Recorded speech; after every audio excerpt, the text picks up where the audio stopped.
Hello everyone, in this video, I will guide you through a complete and detailed process of running a Pearson product moment correlation in SPSS, and we're going to analyze the relationship between growth mindset here and the writing achievement.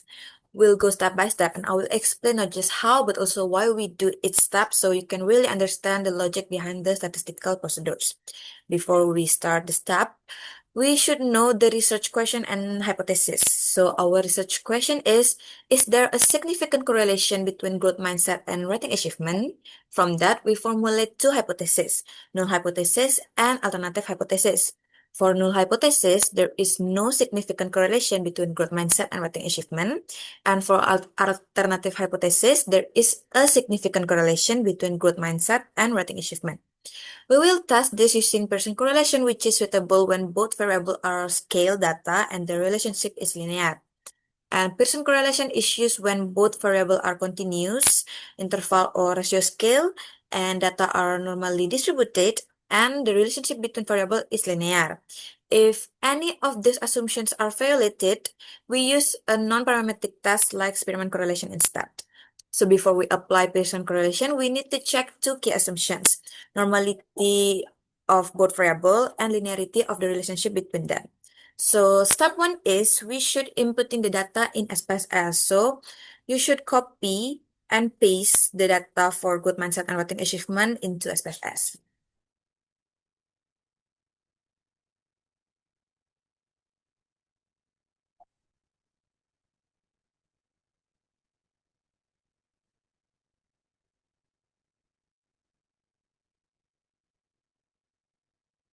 And then we paste to SPSS.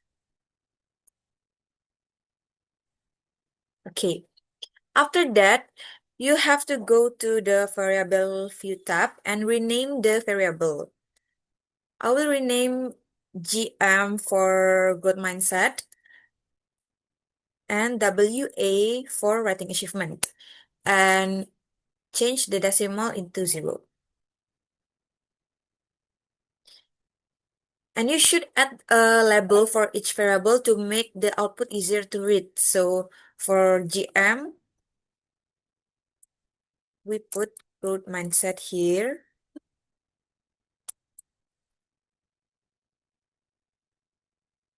And WA for writing achievement.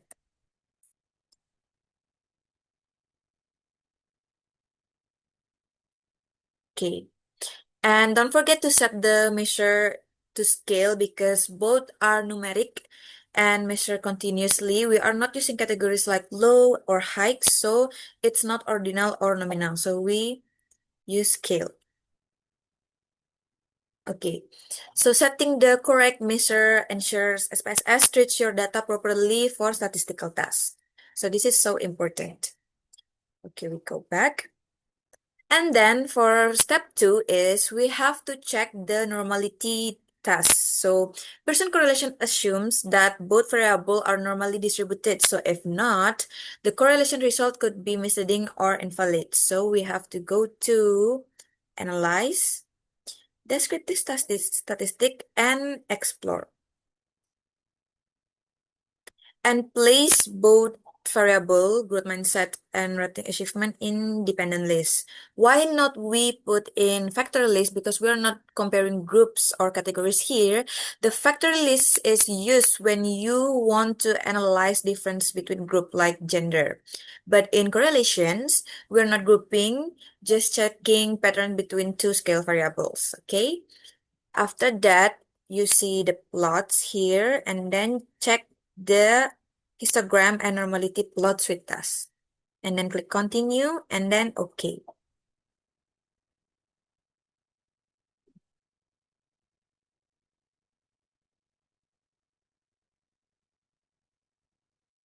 Okay, you can see the table of tests of normality here. From the table, we can see that from Kolmogorov-Smirnov, the p-value of growth mindset is 0.042 and the p-value for writing achievement is 0.033. And in Shapiro-Wilk, the p-value of growth mindset is 0.114 and the p-value of writing achievement is 0.308. So based on Shapiro-Wilk test, which is more appropriate for sample size below 200, both variable had p-value above 0.05, right? And although the Kolmogorov-Smirnov p-value is below 0.05, it's okay because the Shapiro-Wilk result takes precedence, and thus the normality assumptions is considered met. Therefore, we can conclude that the data are normally distributed. And then you can also double-click the histogram here to check the curve. So you have to click this, show distribution curve, select normal here, and then close.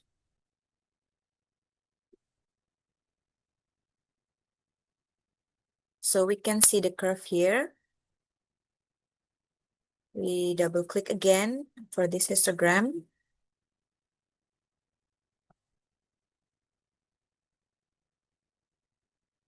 Okay, so since both variables are normal, we can proceed to the next assumptions, which is linearity test. So Pearson correlation only detects linear relationship if the relationship is curved or U-shaped. Pearson might miss it completely. So we test if the relationship follows a straight line or not. So how to do it is go to analyze, compare means and means, and place the growth mindset in independent list and writing achievement in dependent list.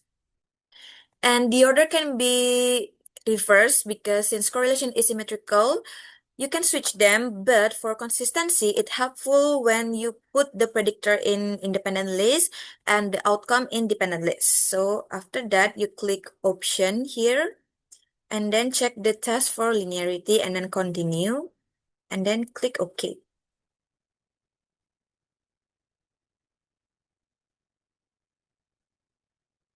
And then you can see the ANOVA table here. And you have to take a look at linearity and deviation from linearity here. So the p-value of linearity is 0.475. This is mean that not statistically significant, but not a problem. And for deviation from linearity, the p-value is 0.399. So this is above 0.05, which means no strong deviations from a linear pattern. This means that the relationship is adequately linear and we can use Pearson correlations. And we also can visualize with a scatter plot. So to visualize, confirm whether the relationship looks linear or not, and to spot any extreme outlier or patterns. So we can go to graph here and then legacy dialog, and then you choose scatter dot, and then choose the simple scatter and define. Place the growth mindset in y-axis and writing achievement in x-axis, and then click OK.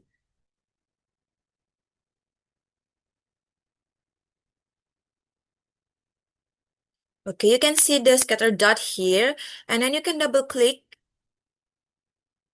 and choose this at fit line at total. And choose the linear and then close. So you can see the line here. So the dots are scattered with no clear pattern, and this regression has slight negative slope. So this means that's only 0.004 or 0.4% of the variation in writing achievement is explained by growth mindset. So even though the plot is valid, the relationship is very weak. And after that, we can go to the last step, which is Pearson correlations. So we can go to analyze and then correlate, and we choose bivariate. After that, you put the two growth mindset and writing achievement in variable box. And then make sure to check these two options, Pearson's and flag significant correlations, because this tells SPSS to use Pearson correlation formula, which is appropriate since our data is scale and normal or linear. If your data were ordinal or non-normal, you should select Spearman instead. And you don't forget to flag significant correlations because this makes it easier to identify significant result by putting a star next to them in the output table. So after that, we click OK.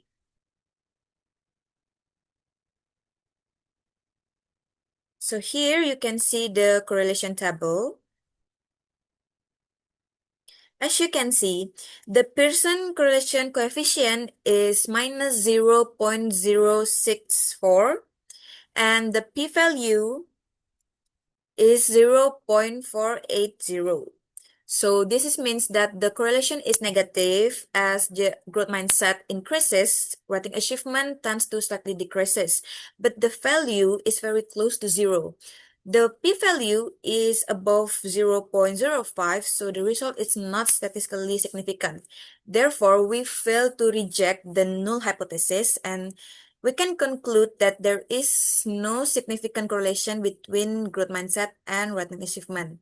So if we can wrap it up from first step into the last step, so the first step is the data for both variable were normally distributed and we check the linearity test and the relationship was linear, and then after that we use the Pearson correlations task appropriately, and then we got the results show a very weak and non-significant correlations.